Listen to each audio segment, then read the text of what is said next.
नमस्कार मित्रांनो. प्रकाश गलांडे पीडकेच्या वतीनं साप्ताहिक चालू घडामोडी या सदरामध्ये आपलं सहर्ष स्वागत करतोय. आज आपण चर्चा करतोय 26 ऑगस्ट ते 31 ऑगस्ट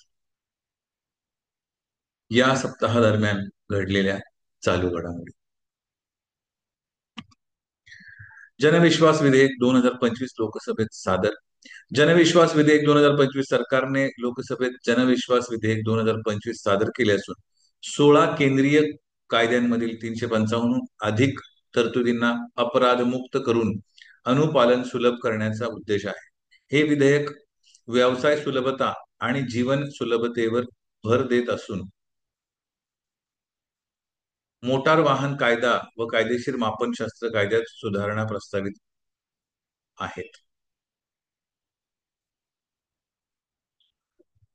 घटना दुरुस्ती विधेयक क्रमांक 130 2025. घटना दुरुस्ती 130वी विधेयक 2025 अंतर्गत पंतप्रधान व मुख्यमंत्र्यांसह मंत्र्यांना 5 वर्षांपेक्षा जास्त शिक्षेस पात्र गुन्ह्यांवर सलग 30 दिवस नजरकैदेत ठेवल्यास पदावरून आपोआप हटवण्याचा प्रस्ताव आहे.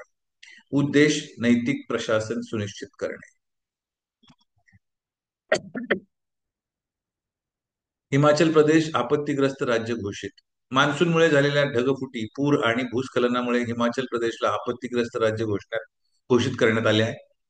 राज्याचे नुकसान 3,056 कोटींवर गेले असून चंबा, कुल्लू आणि शिमला सर्वाधिक प्रभावित आहेत. 10,000हून अधिक यात्रेकरूंची सुटका झाली आहे. आशियाई नेमबाजी स्पर्धेत भारताचा दबदबा. भारताने 16व्या आशियाई नेमबाजी स्पर्धेत सर्व मिश्र एअर रायफल प्रकारांमध्ये स्वच्छ झेंडा फडकवत व क्रीडा प्रकारातील आपला दबदबा सिद्ध केला. भारतीय नेमबाजांनी अनेक पदके जिंकून नेमबाजी क्रीडा क्षेत्रात भारताचे वर्चस्व अधिक भक्कम केले. कझाकिस्तान मधील शानकेंट येथे झालेल्या या स्पर्धेत भारताने ऐतिहासिक कामगिरी करत 50 सुवर्ण पदके जिंकली आणि या स्पर्धेच्या इतिहासात पहिल्यांदाच पदक तालिकेत अव्वल स्थान पटकावले. अमेरिकेने भारतीय आयातींवर 50% आयात शुल्क लावले. अमेरिकेने भारतीय आयातींवर 50% आयात शुल्क लावण्याची घोषणा केली असून याचा परिणाम अमेरिकेला होणाऱ्या भारताच्या 90 अब्ज डॉलर्सच्या निर्यात बाजारपेठेच्या सुमारे 2/3 भागांवर होणार आहे.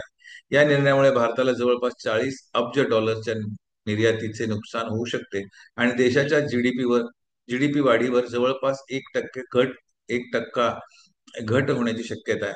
आंतरराष्ट्रीय शिपिंग आणि सीमाशुल्क प्रक्रियेवरील अमेरिकन सरकारच्या मोठ्या नियम बदलांच्या पार्श्वभूमीवर भारताने 25 ऑगस्ट 2025 पासून अमेरिकेसाठी बहुतेक आंतरराष्ट्रीय टपाल सेवा तात्पुरत्या निलंबित करण्याची घोषणा केली आहे.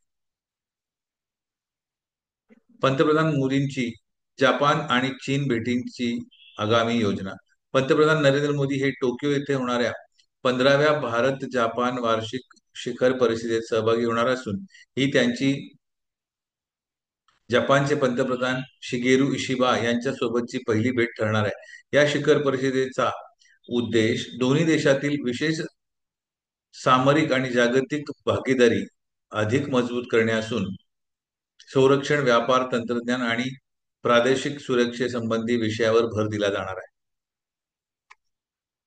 उज्जैन येथे जागतिक आध्यात्मिक पर्यटन परिषद 2025. उज्जैन येथे 27 ऑगस्ट 2025 रोजी पर्यटन मंत्रालय आणि मध्य प्रदेश पर्यटन मंडळाच्या सहकार्याने रोमॅन्टिक दुसरी जागतिक आध्यात्मिक पर्यटन परिषद होणार आहे. कार्यक्रमात फेथ अँड फ्लो, अहवाल प्रकाशन, मंदिर, अर्थव्यवस्था, आरोग्य, डिजिटल अध्यात्म यावर चर्चा आणि महाकालेश्वर व कालभैरव मंदिरांना भेटी यांचा समावेश असेल. नॉर्थ ईस्ट युनायटेडने 6-1 विजयासह डुरंड कप 2025 जिंकला. नॉर्थ ईस्ट युनायटेड एफसीने कोलकात्यात 134व्या डुरंड कपच्या अंतिम सामन्यात डायमंड हार्बर एफसीवर 6-1 अशी जबरदस्त विजय मिळवून सलग दुसऱ्या वर्षी टायटल जिंकला. अजराईने 3 असिस्ट आणि 1 गोल करत संघाची चमक वाढवली आणि संघ 25 वर्षात पहिला संघ ठरला ज्याने टायटल राखला. ओपन ए आयने 2025 मध्ये भारतातील पहिले ऑफिस उघडण्याची घोषणा केली. ओपन ए आयने यावर्षी नवी दिल्लीत पहिले भारतातील ऑफिस उघडण्याची घोषणा केली आहे, जे इंडिया ए आय मिशनला समर्थन देईल. भारतातील विद्यार्थ्यांना, व्यावसायिकांना आणि व्यवसायांना ए आय साधने अधिक चांगल्या प्रकारे पुरवण्यासाठी हे ऑफिस काम करेल. तसेच ओपन ए आय भारतात एज्युकेशन समिट आणि डेव्हलपर डे आयोजित करणार आहे आणि स्थानिक भरतीसाठी तयारी करत आहे. भारत 2025 मध्ये जागतिक ए आय रणक्षेत्र म्हणून उदयास आला. भारत जागतिक ए आय स्पर्धेत केंद्रबिंदू बनले आहे, जिथे ओपन ए आयने रुपये 399 महिन्याला चॅट जीपीटी गो लॉन्च केले आहे आणि नवी दिल्लीत आपले पहिले ऑफिस सुरू केले. इंडिया ए आय मिशनशी सुसंगत ओपन ए आयची स्थानिकीकरण धोरणे विद्यार्थ्यांना आणि डेव्हलपर इकोसिस्टमला लाभ देतात, तर भारतीय स्टार्टअपसाठी स्पर्धा तीव्र करते. बिहार मंत्रिमंडळाने महिलांच्या रोजगारासाठी महिला रोजगार योजना मंजूर केली. बिहार सरकारने मुख्यमंत्री महिला रोजगार योजना सुरू केली आहे, ज्या अंतर्गत प्रत्येक कुटुंबातील एका महिलेला रोजगार सुरू करण्यासाठी 10,000 प्रारंभिक सहाय्य दिले जाईल आणि 6 महिन्यानंतर रुपये 2 लाख पर्यंत मदत मिळू शकते. योजना महिलांच्या रोजगार, स्वावलंबन आणि उत्पन्न वाढविण्यावर केंद्रित आहे. रिलायन्स सिंगापूरच्या आकारापेक्षा रिलायन्स सिंगापूरच्या आकारापेक्षा 3 पट मोठा सौर प्रकल्प उभारणार आहे. रिलायन्स इंडस्ट्रीज जामनगर आणि कच्छमध्ये मोठ्या स्वच्छ ऊर्जा प्रकल्पांसह भारताला जागतिक स्वच्छ ऊर्जा क्षेत्रात नेण्याची तयारी करत आहे. या प्रकल्पांमध्ये सौर ऊर्जा, बॅटरी स्टोरेज आणि हिरव्या हायड्रोजनचे उत्पादन समाविष्ट आहे, जे पुढील दशकात भारताच्या विजेच्या 10% गरजेस पुरवण्याचे उद्दिष्ट ठेवतात. अल्पसंख्याक कार्य मंत्रालयाने असुरक्षित गटांसाठी उमेद मॉड्यूल सुरू केले. अल्पसंख्याक कार्य मंत्रालयाने उमेद पोर्टलवर नवीन मॉड्यूल सुरू केले आहे, ज्याद्वारे विधवा, घटस्फोटित महिला आणि अनाथ मुलं वक्फ मालमत्तामधून देखभाल सहाय्यासाठी ऑनलाईन अर्ज करू शकतात. हे पारदर्शक, कार्यक्षम आणि लोककेंद्री प्रशासन सुनिश्चित करण्यासाठी आहे. भारताने बायो ई3 धोरणांतर्गत पहिले राष्ट्रीय बायो फाउंड्री नेटवर्क सुरू केले. भारताने बायो ई3 धोरणांतर्गत पहिले राष्ट्रीय बायो फाउंड्री नेटवर्क NBN सुरू केले आहे, जे देशांतर्गत बायो मॅन्युफॅक्चरिंग वाढवण्यासाठी आणि 2030 पर्यंत $300 अब्ज बायो इकॉनॉमी साध्य करण्यासाठी आहे. हे नेटवर्क तरुण, नवकल्पना, स्टार्टअप्स आणि शाश्वत बायोटेक इन्फोसिस्टमला प्रोत्साहन देते. उर्जित पटेल यांची IMF साठी 3 वर्षांच्या कालावधीसाठी कार्यकारी संचालक म्हणून नियुक्ती केली आहे. माजी reserve bank governor Urjit Patel यांची IMF कार्यकारी संचालकपदी 28 ऑगस्ट 2025 पासून 3 वर्षासाठी नियुक्ती झाली आहे. त्यांनी नोटाबंदी, GST लागूकरण आणि रिझर्व्ह बँकेच्या स्वायत्तेबाबत महत्वाची भूमिका बजावली होती. त्यांचा सार्वजनिक व खाजगी क्षेत्रातील व्यापक अनुभव भारताच्या जागतिक आर्थिक संस्थांमधील स्थान अधिक बळकट करतो. राष्ट्रीय क्रीडा दिन 2025 दिनांक, विषय, इतिहास आणि महत्व. राष्ट्रीय क्रीडा दिन 2025 हा 29 ऑगस्ट रोजी मेजर ध्यानचंद यांच्या सन्मानार्थ साजरा होईल. या वर्षीची थीम आहे 1 तास खेळाच्या मैदानात, ज्यामुळे दररोज 60 मिनिटे शारीरिक क्रियाकलाप करण्यास प्रोत्साहन दिले जाईल. 29 ते 31 ऑगस्ट दरम्यान फिट इंडिया मिशन अंतर्गत ही 3 दिवसीय फिटनेस चळवळ राबवली जाईल. या उपक्रमात 35 कोटींपेक्षा जास्त लोक आणि नामांकित खेळाडू सहभागी होऊन फिटनेस, क्रीडास्पृहा आणि आत्मनिर्भर भारताला प्रोत्साहन देतील. भारत 2038 पर्यंत PPP मोजमापानुसार जगातील दुसरी सर्वात मोठी अर्थव्यवस्था बनेल. EY अहवालानुसार भारत 2038 पर्यंत PPP मोजमापानुसार जगातील दुसरी सर्वात मोठी अर्थव्यवस्था बनेल, ज्याची GDP $34.2 ट्रिलियन असेल. तरुण लोकसंख्या, उच्च बचत दर, कमी होत जाणारे सरकारी कर्ज, GDP गुणोत्तर तसेच GST, IBC, UPI सारखे सुधार व तंत्रज्ञान पायाभूत गुंतवणूक भारताच्या वेगवान आर्थिक वाढीस चालना देतील. राष्ट्रपतींकडून न्यायमूर्ती अलोक आराधे आणि न्यायमूर्ती विपुल पंचोली यांची सर्वोच्च न्यायालयात पदोन्नती. राष्ट्रपतींकडून न्यायमूर्ती आलोक आराधे आणि न्यायमूर्ती विपुल पंचोली यांची भारताच्या सर्वोच्च न्यायालयात नियुक्ती करण्यात आली असून न्यायालयाचा संपूर्ण कार्यबल आता 34 न्यायमूर्तींवर पोहोचला आहे. न्यायमूर्ती आराधे यांची पदोन्नती सर्वत्र स्वीकारली गेली असली तरी न्यायमूर्ती पंचोली यांच्या नियुक्तीमुळे कॉलेजियममध्ये मतभेद निर्माण झाले आहेत. ज्येष्ठता, प्रादेशिक प्रतिनिधित्व आणि निवड प्रक्रियेतील पारदर्शकता या मुद्द्यांवर टीका व्यक्त केली जात आहे. मंत्रिमंडळाने 2030 राष्ट्रकुल क्रीडा स्पर्धांचे यजमानपद भूषवण्यासाठीच्या प्रस्तावाला मंजुरी दिली.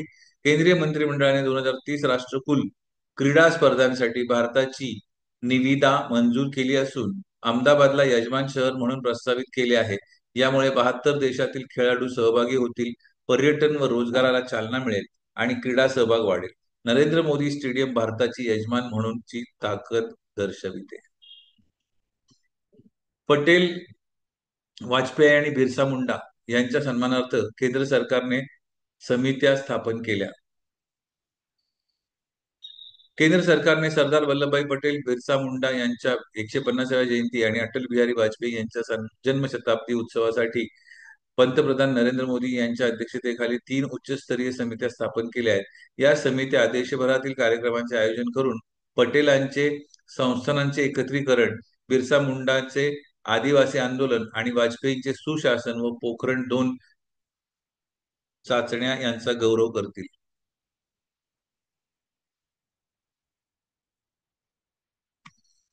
मीराबाई चानूने 2025 राष्ट्रकुल वेटलिफ्टिंग स्पर्धेत सुवर्णपदक जिंकले. मीराबाई चानूने 2025 राष्ट्रकुल वेटलिफ्टिंग अजिंक्यपद स्पर्धेत अहमदाबादमध्ये सुवर्णपदक पटकावले. तिने एकूण 193 किलो वजन उचलले. स्नॅच मध्ये 84 किलो आणि क्लीन अँड जर्क मध्ये 109 किलो आणि तिन्ही प्रकारांमध्ये नवे विक्रम प्रस्थापित केले.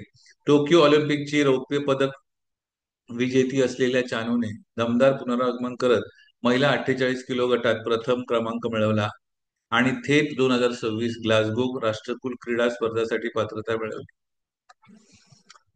फाईड फाईड वर्ल्ड कप 2025 गोव्यात आयोजित होणार. फाईड वर्ल्ड कप 2025 गोव्यात 30 ऑक्टोबर ते 27 नोव्हेंबर दरम्यान 2006 खेळाडूंच्या सहभागाने $2 दशलक्ष पारितोषिकासह आणि 2026 कॅन्डिडेट्स टुर्नामेंटसाठी 3 ठिकाणी खेळला जाणार आहे. ही 8 फेरींची नॉकआउट स्पर्धा भारताच्या जागतिक बुद्धिबळातील प्रगतीचे प्रतीक आहे, ज्यात 90हून अधिक देशांचा सहभाग आहे. आजची प्रश्नमंजुषा. कोणत्या भारतीय क्रिकेटपटूने 31 ऑगस्ट 2025 रोजी सर्व प्रकारच्या क्रिकेटमधून निवृत्तीची घोषणा केली? उत्तर आहे Cheteshwar Pujara.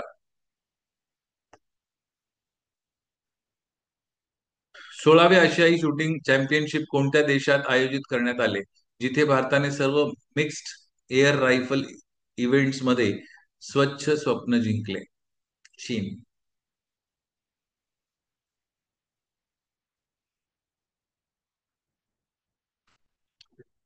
25वे Commonwealth senior weightlifting championship कोणत्या शहरात पार पडली, जिथे भारताने पदक सारणीत पहिल्या स्थानावर राहिले? जिथे भारत पदक सारणीत पहिल्या स्थानावर राहिले? Ahmedabad. Commonwealth Ahmedabad. Commonwealth senior weightlifting. कोणत्या भारतीय बंदराने 25 ऑगस्ट 2025 रोजी देशातील पहिले make in India green hydrogen प्रकल्प उद्घाटन केले? कांडला पोर्ट. अलीकडे सादर करण्यात आलेला कोणता विधेयक 1961च्या 6 दशक जुना आयकर अधिनियम बदलण्याचा उद्देश ठेवतो? आयकर क्रमांक 2 बिल 2025. संसदेत पास झालेला राष्ट्रीय क्रीडा प्रशासन अधिनियम 2025 खालीलपैकी कोणत्या गोष्टींचे नियमन करण्याचा उद्देश ठेवतो? भारतातील सर्व मान्यताप्राप्त क्रीडा संस्था. खालीलपैकी कोणत्या संस्थेने राजीव शुक्लाला तात्पुरता अध्यक्ष म्हणून नियुक्त केले आहे? पर्याय 1 हॉकी इंडिया, पर्याय 2 भारतातील क्रिकेट नियंत्रण मंडळ BCCI, पर्याय 3 ऑल इंडिया फुटबॉल फेडरेशन, पर्याय 4 भारतीय ऑलिम्पिक संघटना. मित्रांनो, या प्रश्नाचं उत्तर कॉमेंट बॉक्समध्ये नक्की द्या आणि भेटूया आजच्या सदरामध्ये. इतकंच, भेटूया पुढील सदरामध्ये. तोपर्यंत पाहत राहा बेडकरचा युट्यूब चॅनल. काळजी घ्या स्वतःची आणि स्वतःच्या कुटुंबाची. थँक्यू.